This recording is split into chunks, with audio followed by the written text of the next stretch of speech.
China and Romania celebrate the 70th anniversary of the establishment of their diplomatic relations.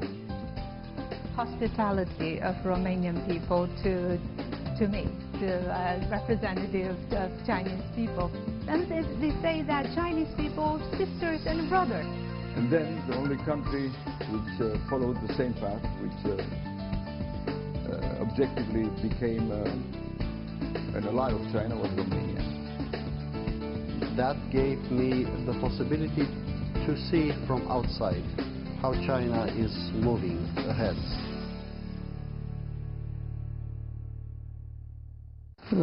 Se numește Istoria Chinei și a civilizației chineze, România și China. Este un proiect mai amplu pe care l-am realizat împreună cu Ion Buzatu, vorbitor de limbă chineză. Este o carte care prezintă istoria Chinei, istoria civilizației chineze, istoria artei și sunt peste 700 de ilustrații de acest gen care arată diverse momente, diverse lucrări, diverse aspecte legate de istoria sau de cultura chineză. Dar cartea nu este doar o prezentare a lucrurilor extraordinare din civilizația chineză, este și o prezentare inedită. Actually, I think if you want to know something about China and Romania, you just read the book. Yeah. And have very nice pictures. You have mentioned the good, I think this good memory about China and Romania. What is your take on what we call culture shock? Because to improve cooperation in any area, we need to know each other, to comprehend each other. And I will start with Mrs. Wang, because you work to people level and the culture front. So what is your take on that?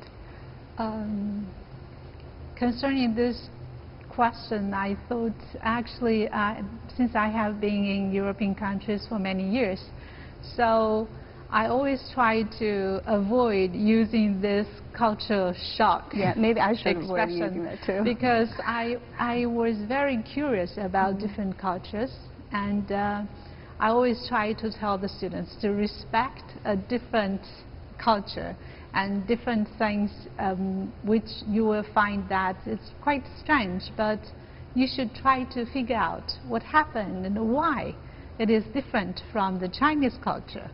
So if you want to ask me what is the most important things that I have found in Romania, which is quite different from China, I think it might be the enthusiasm into another culture, that is the Chinese culture. Because for my Confucius Institute, there are about 4,000 new students every year trying to enroll in the Chinese courses, and that is a shock for me. It is not a culture shock, but this is a shock for me. So that makes me think more about why the Romanian students are so interested. Not yet, but I was still trying to study more. This is really something that I'm quite interested in. But they're first interested about, I don't know, the culture, the language, the habits, the anthropological...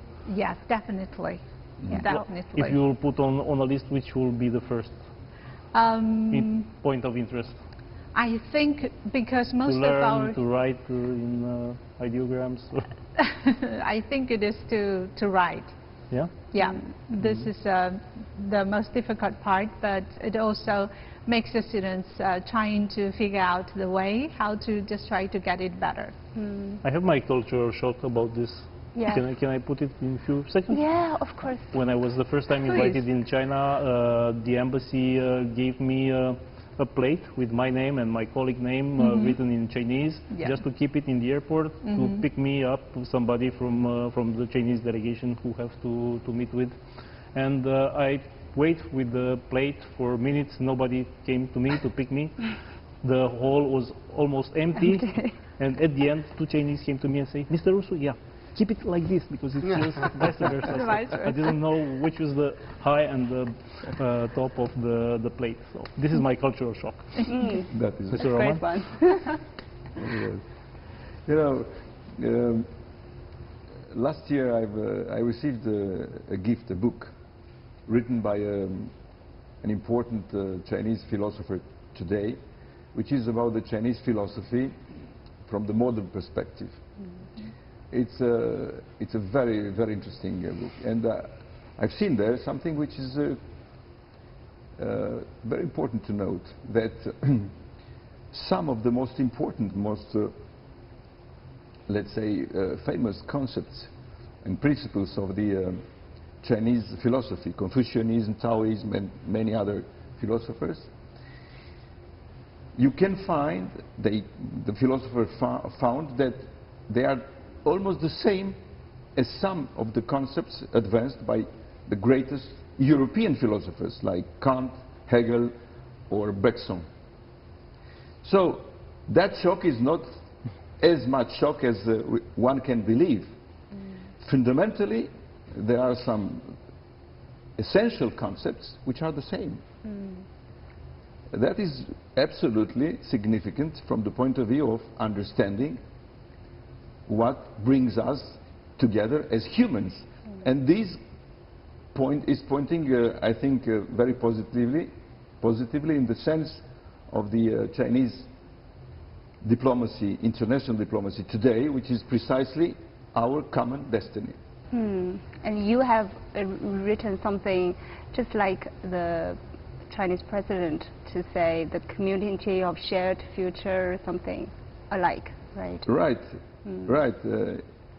It is indeed important, and more people all over the world are very active about that we have a common destiny. To improve cooperation in any area, we need to know each other, to comprehend each other. And then my director, Professor Konstantin Abden, said, do you know what is disease? In Romania? Drunken. Yeah. The best toys of our childhood came from China. We should move quickly in that direction, and that is very beneficial to both. For the businessmen coming from China, it became much easier. There are nevertheless differences, and sometimes important differences, between the two cultural models. There are two different cultural models, it's true.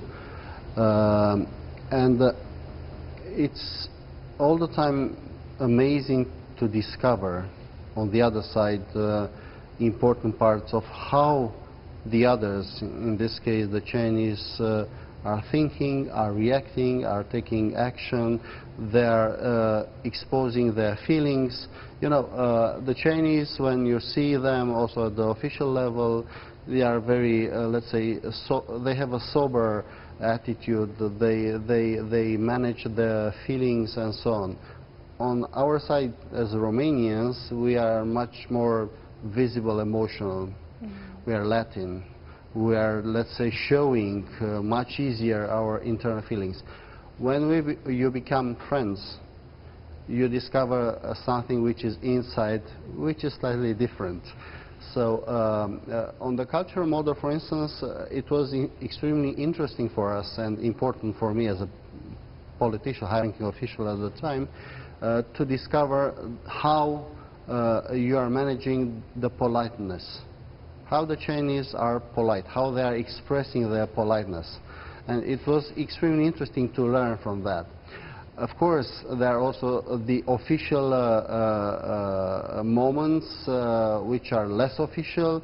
I mean, the lunch, the dinner during the official visits. At that time, of course, it's all the time that symbolic moment when you raise the glass and the Chinese high-ranking official is greeting you as an official delegation, saying, "Kambei."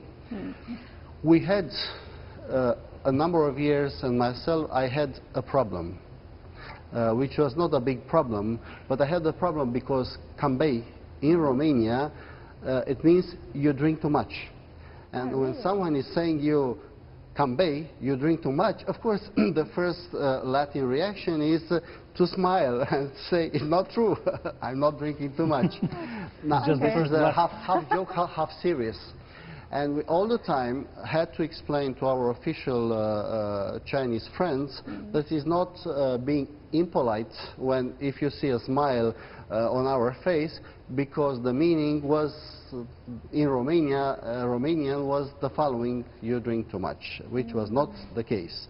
But definitely you should learn how to manage and to discover the other cultural specificity and to respect it. And it worked. There is a nice anecdote about that.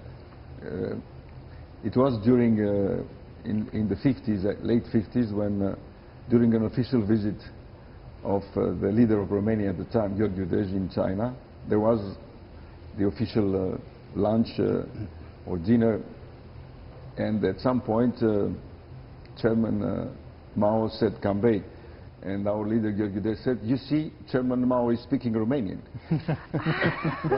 He's so good that he already speaks Romanian. This is really very interesting, sorry, because our we have the Confucius Institute has a director, Romanian director.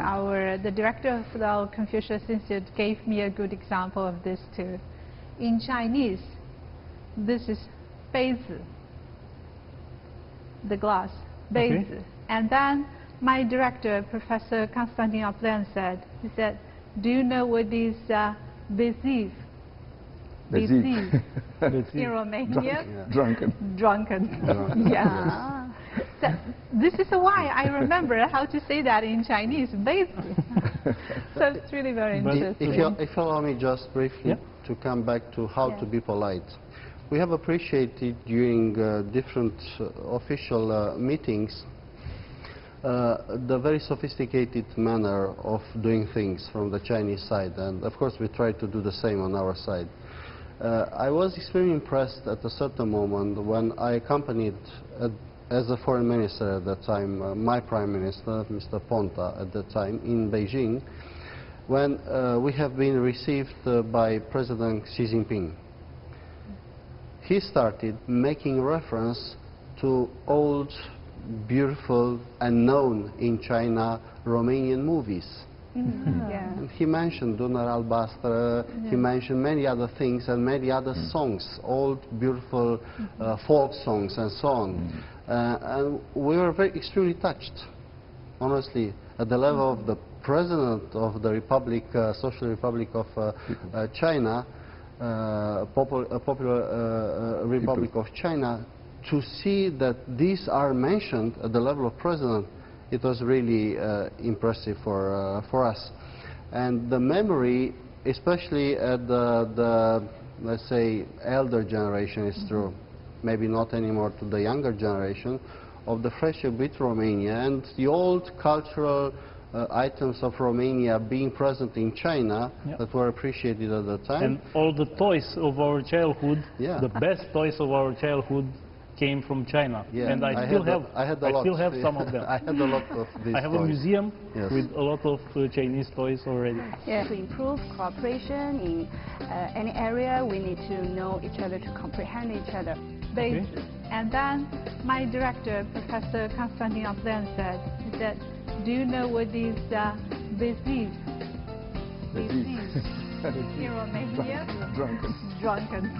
Yeah.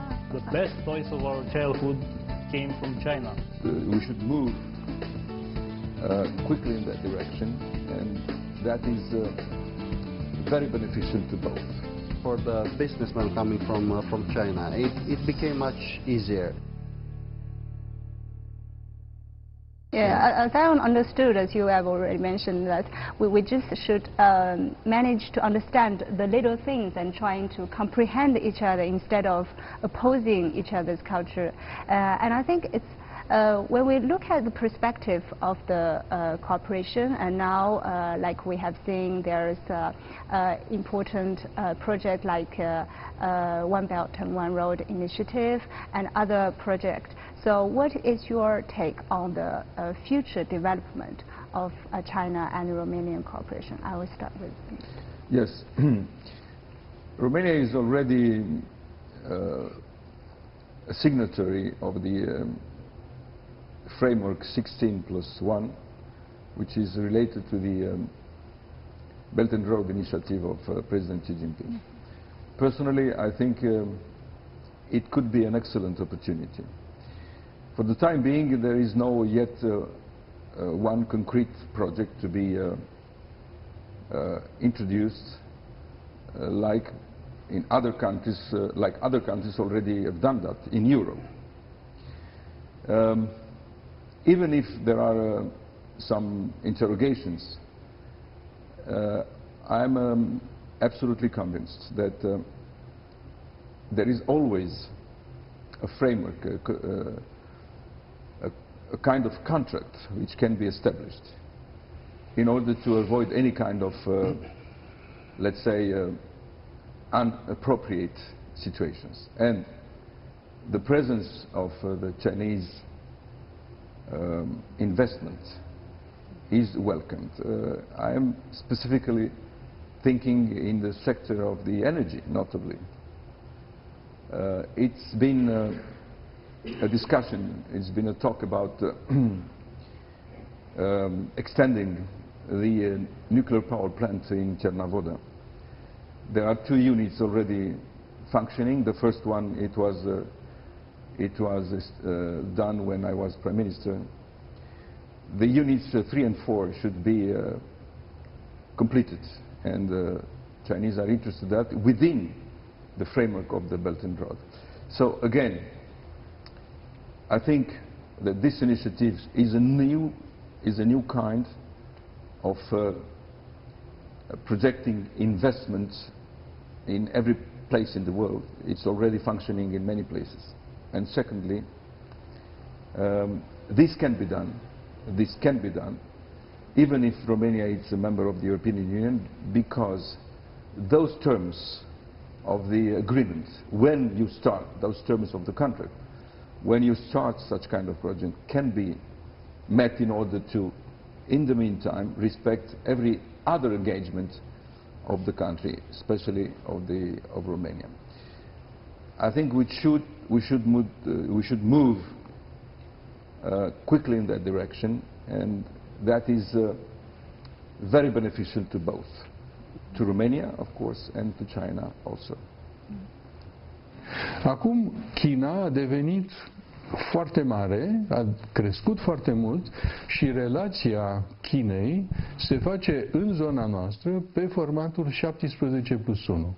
17 sunt țările din Europa Centrală și de Est. Unul este China, care vine din când în când prin premierul ei și se întâlnește cu cei 17 în diferite capitale.